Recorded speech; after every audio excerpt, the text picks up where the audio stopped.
왜 어떤 사람들은 힘든 일을 하면서도 행복해하는 걸까요? 반면에 많은 사람들은 같은 일을 고통스러워하며 보상만을 기다리고 있기도 하죠. 사람들의 이 차이는 대체 어디서 오는 것일까요? 이러한 행동은 타고나는 걸까요?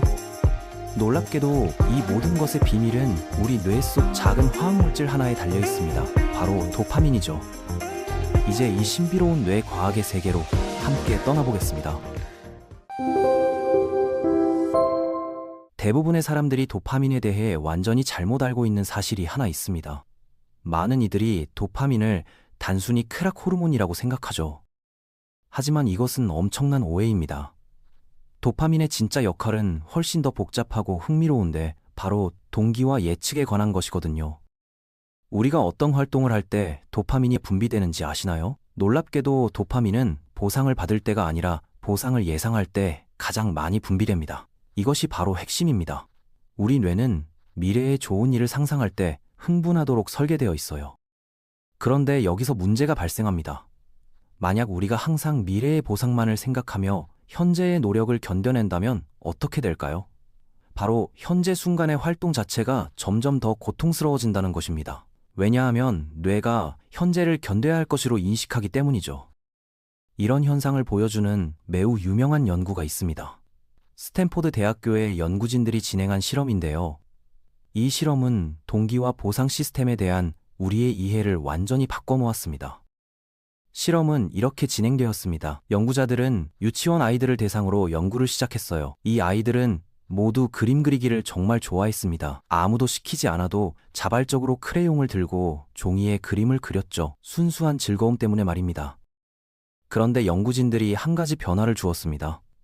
그림을 그린 아이들에게 반짝이는 금별 스티커를 상으로 주기 시작한 것이죠. 아이들은 당연히 이 별 스티커를 받는 것을 좋아했습니다. 누가 봐도 긍정적인 변화처럼 보였어요.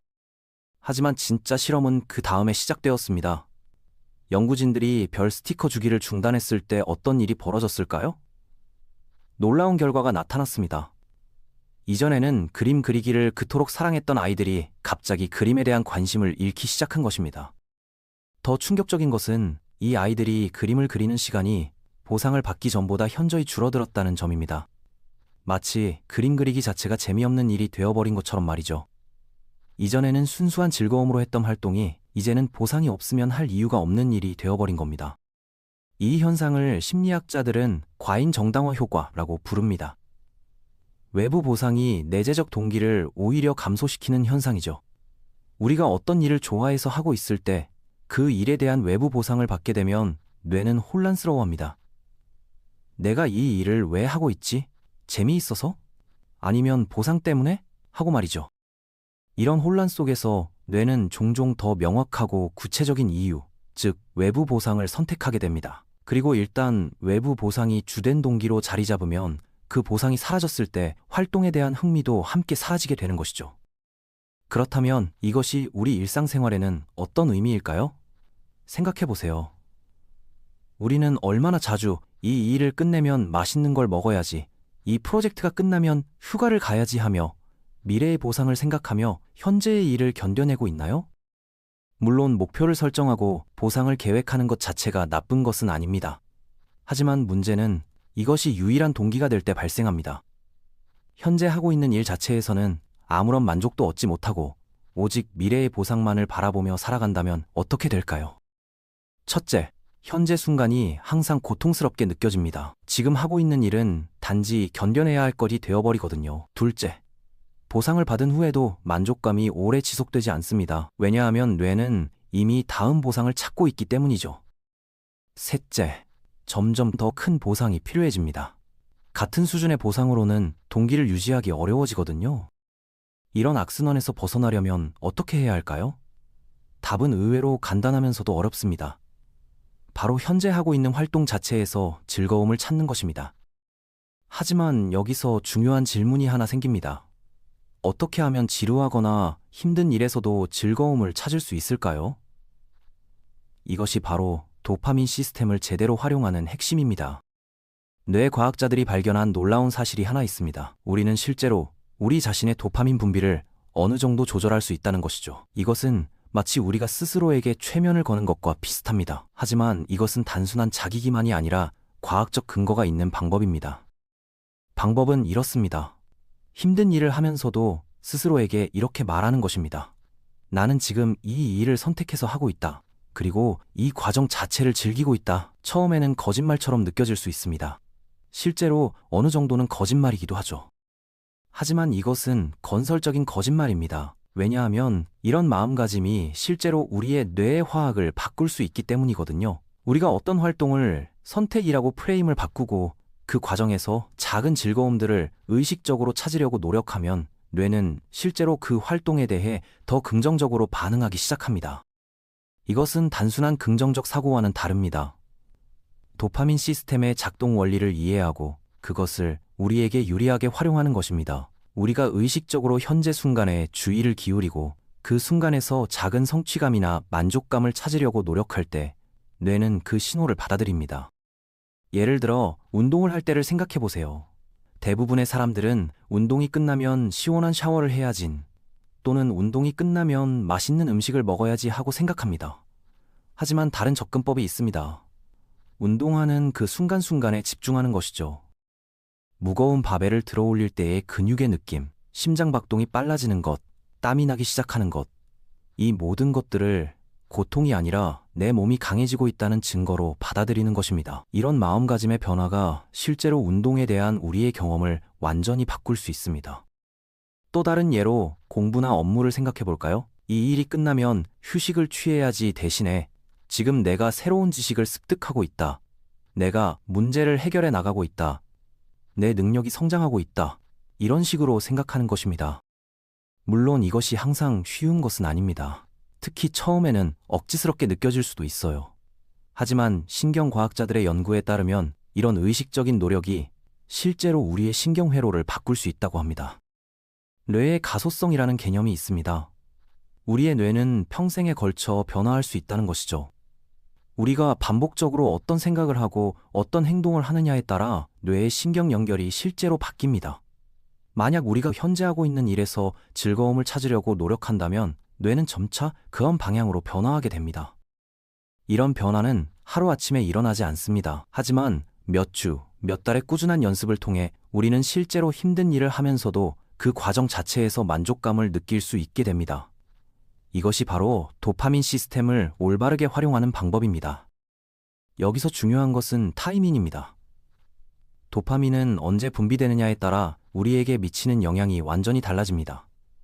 만약 도파민이 활동을 시작하기 전에 분비된다면 그것은 기대감과 동기를 만들어냅니다. 활동 중에 분비된다면 그 활동 자체를 즐겁게 만듭니다. 활동 후에 분비된다면 그것은 그 활동을 다시 하고 싶게 만드는 강화 효과를 가져옵니다. 문제는 우리가 보통 활동 후의 보상에만 집중한다는 것입니다. 이렇게 되면 활동 자체는 단순히 견뎌내야 할 것이 되어버립니다. 하지만 만약 우리가 활동 중에도 도파민을 분비시킬 수 있다면 어떨까요? 그러면 그 활동 자체가 즐거운 경험이 됩니다.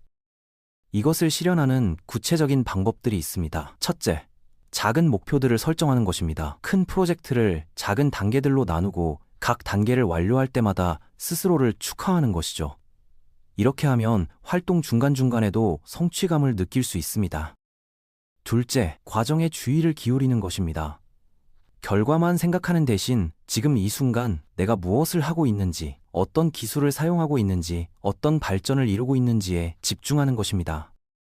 셋째, 어려움을 도전으로 재정의하는 것입니다. 이것은 힘들다 대신에 이것은 나를 성장시키는 도전이다 라고 생각하는 것이죠. 이런 인식의 변화가 실제로 우리의 생리적 반응을 바꿀 수 있습니다. 넷째, 자신의 선택권을 인식하는 것입니다. 나는 이 일을 해야만 한다 대신에 나는 이 일을 선택했다라고 생각하는 것입니다.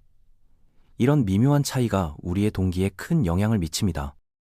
이런 방법들이 효과적인 이유는 도파민 시스템의 근본적인 특성 때문입니다. 도파민은 단순히 쾌락을 주는 것이 아니라 가치 있는 일이라는 신호를 보내는 것입니다. 우리가 어떤 활동을 가치 있다고 인식하면 뇌는 자동으로 그 활동에 더 많은 에너지를 투자하게 됩니다. 실제로 이런 원리를 활용해서 놀라운 성과를 거둔 사람들의 사례가 많이 있습니다. 예를 들어 세계적인 운동선수들을 보면 그들은 단순히 결과를 위해서만 훈련하지 않습니다. 훈련 과정 자체에서 즐거움을 찾는 법을 알고 있어요. 매일 반복되는 힘든 훈련을 고통이 아니라 성장의 기회로 받아들이는 것이죠. 또한 성공한 기업가들이나 예술가들도 마찬가지입니다. 그들은 결과에만 집착하지 않고 창작 과정이나 문제 해결 과정 자체에서 만족감을 느낍니다. 이런 태도가 그들로 하여금 오랜 시간 동안 지속적으로 노력할 수 있게 만드는 원동력이 되는 것입니다. 하지만 여기서 주의해야 할 점이 있습니다.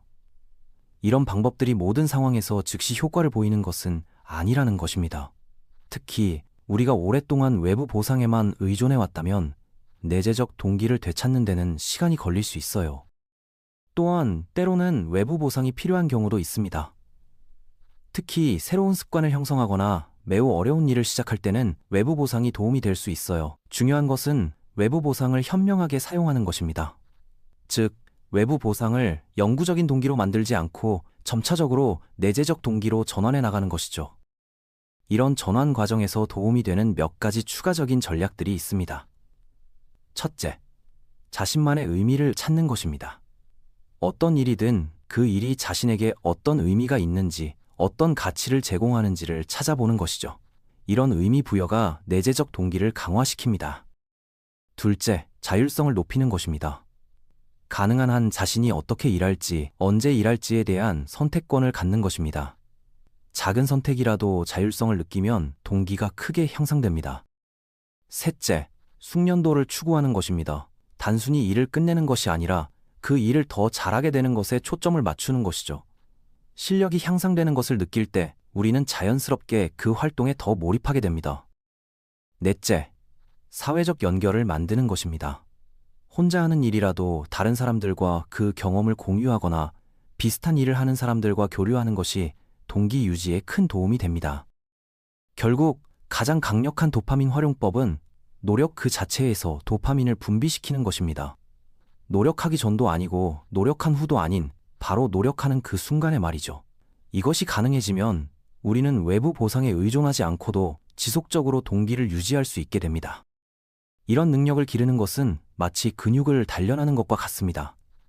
처음에는 어렵고 부자연스럽게 느껴지지만 꾸준히 연습하면 점차 자연스러워집니다. 그리고 일단 이 능력을 기르면 우리는 어떤 일을 하든 그 과정에서 만족감과 성취감을 느낄 수 있게 됩니다. 이것이야말로 진정한 자유입니다. 외부의 보상이나 인정에 의존하지 않고 스스로 선택한 일에서 즐거움을 찾을 수 있는 능력 말이에요. 이런 능력을 갖춘 사람은 어떤 상황에서도 행복하고 만족스러운 삶을 살 수 있습니다. 바로 이것이 도파민의 진정한 힘이자 우리가 추구해야 할 궁극적인 목표인 것입니다.